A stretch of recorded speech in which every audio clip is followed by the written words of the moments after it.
You may have seen recent videos that have gone viral of overdoses that occurred in parking lots and in public places where citizens took it upon themselves to attempt to revive those near death from fatal drug overdoses.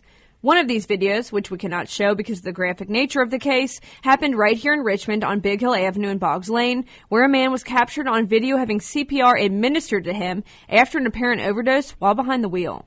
Front Porch Realty Team with RE/MAX Elite Realty. 2 dedicated agents who are always on the job. Front Porch Realty Team in your corner means professional photography, cross-platform marketing, and hometown agents who know people come first. Buying or selling? Let Front Porch Realty Team help you find home. WBON-TV went to Madison County EMS and spoke to Director Carlos Coyle, who says the numbers for the year have already proven to be dismal when it comes to drug overdoses that the first responders have had to attend to. You know, and we were talking about the first quarter numbers, and I actually ran them for 2019, and we had 66 overdose patients requiring Narcan. In 2018, during that same time period, January 1 through the end of March, we had 94. So there has been a decrease in patients that we're giving Narcan to. Now, we are still making nearly a record number of overdose responses. Sometimes the type of drug has changed. You know, we're seeing an increase in methamphetamine that we've talked about before. The opioids are still large, you know, in our population out there. Most of what we see, especially with overdoses we're giving Narcan to, are people who are either taking fentanyl or drugs laced with fentanyl, which is much more powerful than the heroin. As of press time, there have been 15 overdose deaths confirmed after toxicology reports, and 5 are still pending just for the 4 months of this year. Coyle says this is up from past years, and the trend is worrying. Methamphetamine is typically just an upper speed, almost, if you will.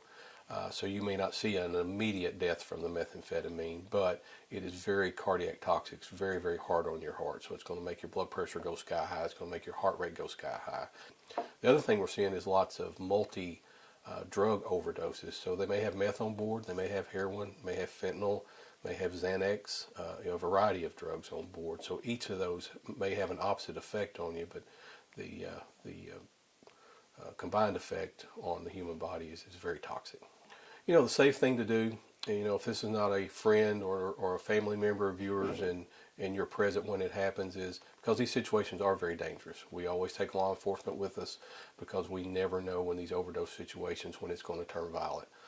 One of the things that we are seeing is the poly overdose, especially methamphetamine and some type of opioid, where we reverse the opioid with the Narcan. Now we've got a wide awake person who is on meth or some kind of stimulant or some kind of upper, and they're often widely combative and a danger to themselves as well as others. So it's a little bit dangerous for your average citizen to intervene in a public place like that.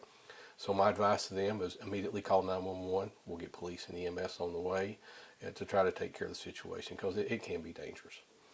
However, with the rise of easily accessible Narcan, many citizens do have the ability to revive those from an apparent overdose. With opioid overdoses, if we're talking about them in particular, what you see is those people suddenly become unconscious.